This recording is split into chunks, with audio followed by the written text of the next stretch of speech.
तो दोस्तों आज के रॉ में ट्रैवल चीफ के दोस्त पर खतरनाक अटैक होते हुए दिखाई दिया। साथ ही साथ ड्रू मैकिंटायर ने बता दिया कि उन्होंने क्यों अटैक किया जे उसो पर। सीएम पंक ने क्या बात की पॉल हेमन के फेवर के बारे में, उन सारी चीजों के बारे में करेंगे बात। तो ये वीडियो काफी इंटरेस्टिंग होगी, आप वीडियो के अंत तक बने रहे। दोस्तों आज के मंडे नाइट रॉ को स्टार्ट करते हुए दिखते हैं गुंथर ने सैटरडे नाइट मेन इवेंट में फिन बेलर के खिलाफ होने वाले वर्ल्ड हेवीवेट चैंपियनशिप मैच के बारे में बात करते हुए फिन बेलर को धमकी दी और कहा कि उन्होंने बहुत बड़ी गलती कर दी है। जल्दी फिन बेलर ने सेगमेंट में जजमेंट डे के साथ दखल दिया और कहा कि रिंग जनरल ने उन्हें टाइटल मैच नहीं दिया। इसके साथ ही उन्होंने गुंथर के डोमिनिक मिस्ट्रियो को मैच देने को लेकर नाराजगी जाहिर की। फिन बेलर ने दावा किया कि वो सैटरडे नाइट मेन इवेंट में नए वर्ल्ड हेवीवेट चैंपियन बनने वाले हैं। गुंथर ने जवाब दिया कि फिन ने वर्ल्ड हेवीवेट चैंपियनशिप मैच कमाया नहीं है। रिंग जनरल ने 8 साल पहले फिन बेलर के पहले यूनिवर्सल चैंपियन बनने का जिक्र करते हुए कहा कि वो उस वक्त उसका सम्मान करते थे। इसके बाद गुंथर ने फिन बेलर के जजमेंट डे ज्वाइन करने और लंबे समय तक डेमियन प्रीस्ट की परछाई में रहने का जिक्र करके कहा कि उनके मन में रिस्पेक्ट खत्म हो चुकी है। रिंग जनरल ने खुद को सबसे बेहतरीन बताते हुए कहा कि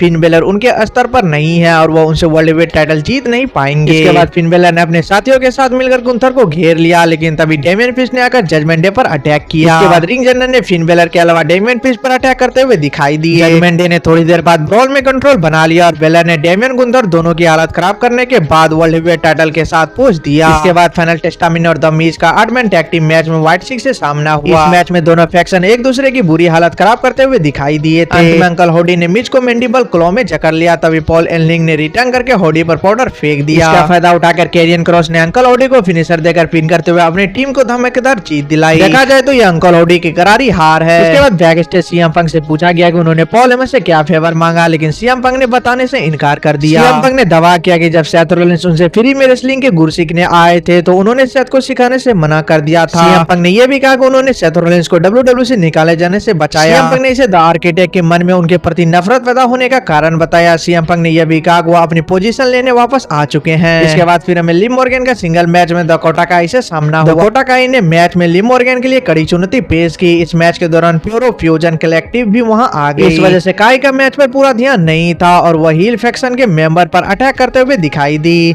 अंत में सोनिया डेविल ने एप्रन पर आकर डकोटा काई का ध्यान भटकाया। इसका फायदा लिव मॉर्गन ने उठाकर डकोटा काई को फिनिशर देकर मैच जीत लिया। मैच के बाद प्योरो फ्यूजन कलेक्टिव ने काई पर अटैक किया तो डैमेज कंट्रोल ने आकर उन्हें सबक सिखाया। इसके बाद ड्रू मैकिंटायर ने वीडियो पैकेज के जरिए 2024 में अपने कैरियर के बारे में बात की। साथ ही CM Punk, Roman Reigns, the Usos और सेमी जान के मेंस वार के मैच लड़ने का जिक्र करके कहा कि उन्होंने इसके बाद ही जे उसो और सेमी जान पर अटैक करने का मन बना लिया था। इसके बाद खुलासा हुआ कि जे उसो पिछले हफ्ते उन पर हुए अटैक के बाद अनफिट हो चुके हैं। इसके बाद फिर हमें सेथ रॉलिंस का प्रोमो सेगमेंट देखने को मिलता है। सेथ रॉलिंस ने प्रोमो देकर सीएम पंक पर तंज कसते हुए कहा कि उनमें पॉलिटिशियन बनने का गुण है। सेथ रॉलिंस ने दावा किया कि CM Punk back stage interview के दौरान खुद को विक्टिम दिखा रहे थे। सेथ रॉलिंस ने सीएम पंक के पास ट्रेनिंग के लिए जाने के बाद स्वीकारी और डब्ल्यूडब्ल्यू में आने का भी क्रेडिट उन्हें दिया। आर्किटेक्ट ने बेस्ट इन द वर्ल्ड के अतीत में डब्ल्यूडब्ल्यू छोड़ने को लेकर उनकी आलोचना की और कहा कि सीएम पंक ने डब्ल्यूडब्ल्यू से जाने के बाद उनसे बात नहीं की थी और कंपनी की बुराई की थी। सेथ रॉलिंस ने दावा किया कि सीएम पंक के पास कोई ऑप्शन बचे नहीं होने की वजह से डब्ल्यूडब्ल्यू में वापस आए। सेथ रॉलिंस ने यह भी कहा कि वह एक वक्त सीएम पंक के फैन थे, लेकिन अब वो बेहतर बन चुके हैं और दोनों को रेसलमेनिया मेन इवेंट करने का जिक्र किया। इसके बाद सेमी जान ने सेगमेंट में दखल दिया और जे उसो पर हुए अटैक के लिए सेथ रॉलिंस पर शक करने की वजह से उनसे माफी मांगी। सेथ रॉलिंस ने कहा कि सेमी जान ने कई सालों तक उनके साथ दोस्ती होने के बावजूद ऐसा सोचा। सेमी जान ने जवाब दिया कि सेथ रॉलिंस पिछले हफ्ते ड्रू मैकिंटायर की तरह व्यवहार कर रहे थे,